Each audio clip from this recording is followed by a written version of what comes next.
दर्पण सूत्र mirror formula. इस वीडियो में हम लोग दर्पण सूत्र की डेरिवेशन देखेंगे, इसकी उत्पत्ति कैसे हुई है।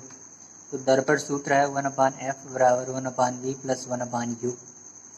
एफ है फोकस दूरी, वी है प्रतिबिंब की दूरी और यू है वस्तु की दूरी। और कोई भी दूरी हमेशा ध्रुव से ही मापी जाती है। तो इसको ड्राइव करने के लिए एक डायग्राम बनाएंगे। ये गोलीय दर्पण अवतल दर्पण है। इसका एक पृष्ठ कलई किया है और इसका जो दूसरा पृष्ठ होगा दबा हुआ पृष्ठ, ये परावर्तक तल होगा। यहाँ पर ये ध्रुव होगा। यहाँ से एक रेखा खींचें तो ये जो रेखा होगी ये मुख्य अक्ष कहलाती है। यहाँ पर वक्रता केंद्र होगा और बीच में यहाँ पर फोकस होता है। तो ये है सी और ये है एफ। यदि वस्तु को यहाँ पर रखा जाए, अर्थात इस बिंदु और इस बिंदु के बीच में रखा जाए, कहने का मतलब वक्रता केंद्र और फोकस के बीच में रखा जाए, तो जो किरण से समांतर जाएगी मुख्य अक्ष के परावर्तक तल से टकराएगी और टकराने के पश्चात ऐसे फोकस से होकर चली जाएगी। ऐसे ही जो किरण इस वक्रता केंद्र से जाती है और परावर्तक तल से टकराती है, तो टकराने के पश्चात ऐसे वापस सीमा से लौट आती है, वक्रता केंद्र से ही लौट आती है। तो यहाँ इस बिंदु पर ये दोनों परावर्तित किरणें मिल रही हैं, प्रतिच्छेदित कर रही हैं। तो यहीं पर प्रतिबिंब बनेगा वस्तु का। यदि वस्तु को मैं ए बी नाम दे दे रहा हूँ, ए है ये बी है, तो इसका जो प्रतिबिंब हो जाएगा वो ए डैश और बी डैश हो जाएगा। फिर अब यहाँ पर देख रहे हैं दो त्रिभुज हैं आपके पास। एक त्रिभुज ये है और एक त्रिभुज ये है। तो इस त्रिभुज का ये वाला कोण इस त्रिभुज के ये वाले कोण के बराबर है, सामने है, तो शीर्षाभिमुख है, तो इसी नाते बराबर है। ऐसे ही ये कोण इस कोण के बराबर होगा। तो जब दो कोण बराबर हैं तो तीसरा कोण भी बराबर हो जाएगा। तो इसको लिख सकते हैं कि कोण ए डैश सी बी डैश बराबर है कोण ए सी बी के, क्योंकि क्या है, शीर्षाभिमुख है।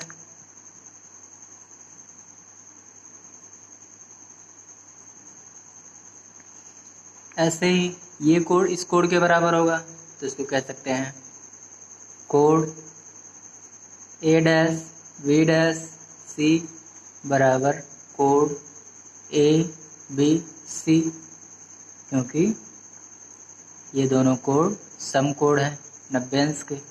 तो जब दो कोण बराबर हैं तो तीसरा कोण भी बराबर होगा। तो कोण बी ए सी अर्थात ये कोण, ये वाला कोण बी ए सी बराबर होगा कोण बी डैश ए डैश सी के, बी डैश ए डैश सी के, मतलब इस कोण के बी डैश ए डैश सी के। क्यों? क्योंकि अन्य दो कोण बराबर है।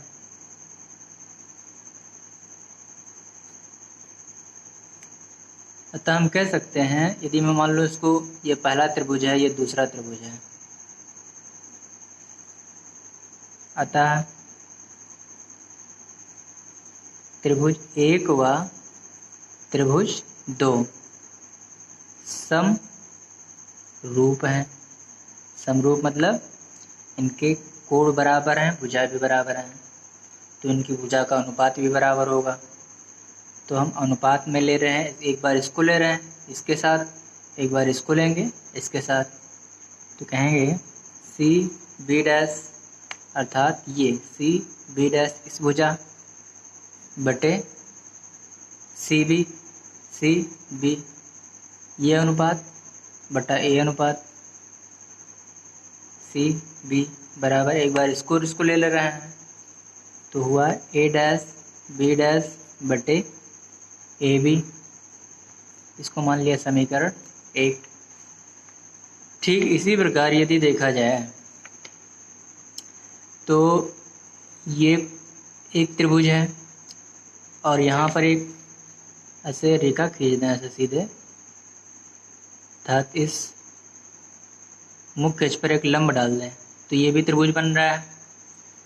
तो इस पूरे को मैं 4 नंबर त्रिभुज कह रहा हूँ और इसको 3 कह रहा हूँ। 3 4 को भी देखें तो ये कोण इस कोण के बराबर होगा, ये कोण इस कोण के बराबर होगा, तो ये वाला कोण इस वाले कोण के बराबर हो जाएगा। तो यहाँ पर मैं नाम दे रहा हूँ, इसका नाम मान लो है ई और इसका नाम है यम। तो ये ई और पी के बहुत ज़्यादा समीप है, तो कह सकते हैं ई जो है पी के बहुत करीब है, तो ई बराबर पी मान सकते हैं। तो इसी प्रकार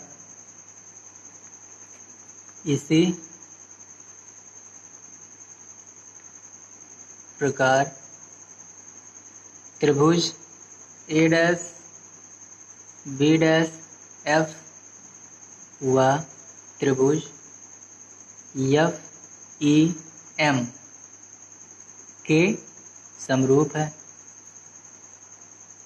तो जब समरूप है तो इसकी भी भुजा का अनुपात बराबर होगा। तो इसको लिख सकते हैं एफ बी डैश बटे एफ ई बराबर ए डैश बी डैश बटे पी एम। ये पी एम ए बी के बराबर है, तो इसको लिख सकते हैं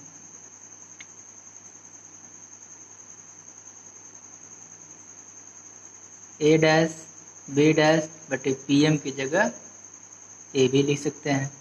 इसको समीकरण दूसरा मान लिए, क्योंकि यहाँ पे ए बी बराबर क्या है एम पी या पी एम।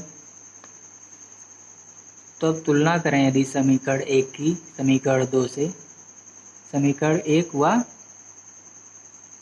2 से, तो इसके जो दाएं पक्ष हैं इन दोनों के बराबर हैं, तो ये बायां पक्ष भी बराबर हो जाएगा।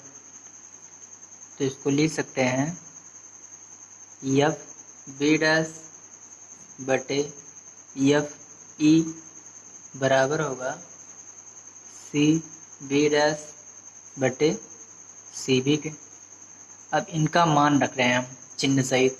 तो यहाँ पर देखो कि ये प्रतिबिंब है, तो जो प्रतिबिंब की दूरी होती है ये ध्रुव से मापी जाती है, इसको v कहते हैं।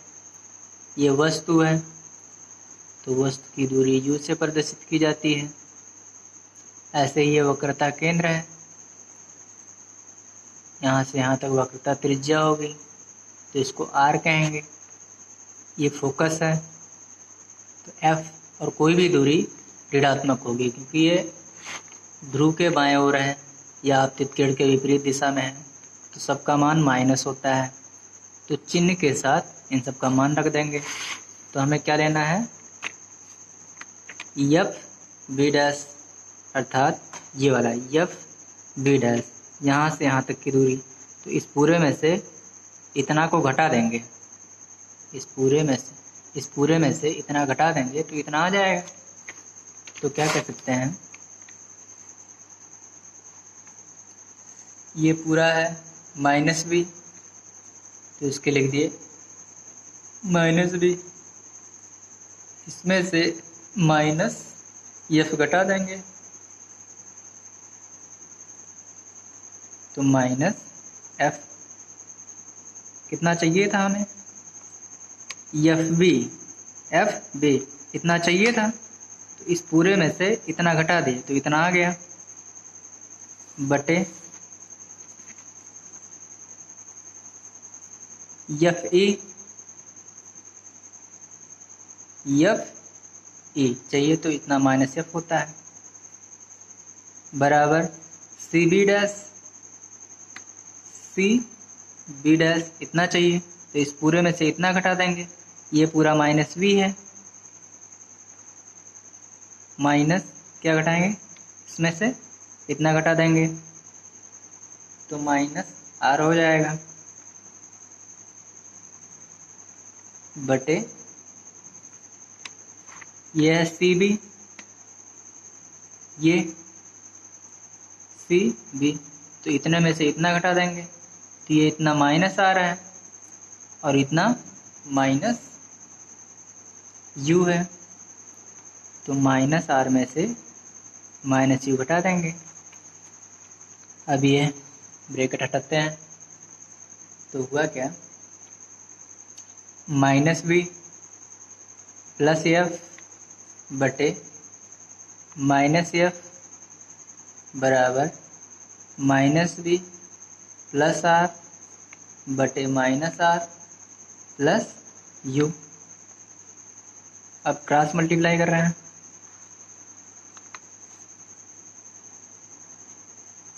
तो R B minus R F minus U V plus U F बराबर हो जाएगा वी एफ और माइनस आर एफ। तो ये आर एफ और ये आर एफ कैंसिल हो गया।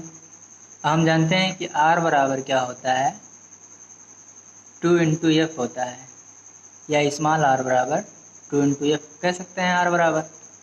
तो मान रख दे रहे हैं आर की जगह, तो ये 2f भी हो जाएगा, 2f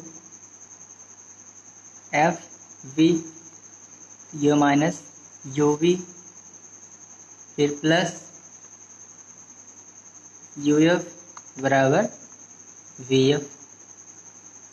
अब क्या करेंगे, इसको इधर ले जाएंगे तो माइनस हो जाएगा, माइनस वी एफ हो जाएगा, तो ये बचा minus U V plus U F बराबर माइनस बी एफ।